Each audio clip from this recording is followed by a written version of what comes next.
Итак, друзья, теперь по поводу костров в лесу, где могут быть дикие животные, такие как медведь, волк, лось, ну вообще любой, лев, не знаю.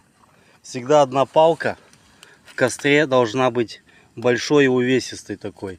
И только кончик ее должен находиться в костре. Для чего это делается? Для того, чтобы мы всегда могли резко выдернуть палку из костра и начать отмахиваться от животных, которые могут причинить нам какую-либо боль. Вот такими вот движениями.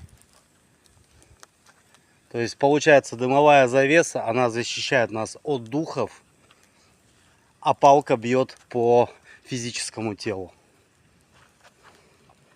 Оставайтесь с нами на нашем канале.